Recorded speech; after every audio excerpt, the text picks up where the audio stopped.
বিএনপির ৩ অঙ্গ সংগঠন ছাত্রদল, যুবদল ও স্বেচ্ছাসেবক দলের সমন্বয়ে তারুণ্যের সমাবেশে সকাল থেকে ৪ বিভাগের বিভিন্ন জেলা থেকে দলে দলে যোগ দিয়েছেন বিএনপির অঙ্গ সংগঠনের নেতাকর্মীরা। সমাবেশে ১৫ লাখ তরুণ তরুণীর জমায়েত হবে বলে আশা করছেন।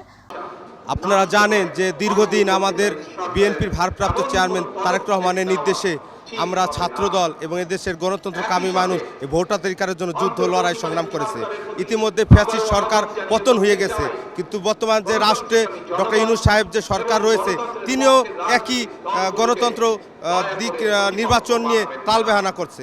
আজকের এই তারুণ্যের সমাবেশের মাধ্যমে বার্তা দিতে চাই যে এই সর্ববৃহৎ তারুণ সমাজ বিগত দিনে যে ভোটাধিকার হরণ করেছে সেই মানুষের গণতন্ত্র এবং ভোটাধিকার ফেরত নেওয়ার জন্য আমরা বদ্ধপরিকর, এবং আগামী দিনে যদি এই তরুণদের ভোটাধিকার নিয়ে যদি কোনো তালবাহানা এই সরকার করে তাহলে এই সরকারের বিরুদ্ধে ছাত্রদল এবং এই তারুণ সমাজ রুখে দাঁড়াবে এবং যে কোনো আন্দোলন সংগ্রামে ভূমিকা রাখবে। তরুণরা এদেশে বাংলাদেশ বিনির্মাণে দায়িত্ব পালন করবে।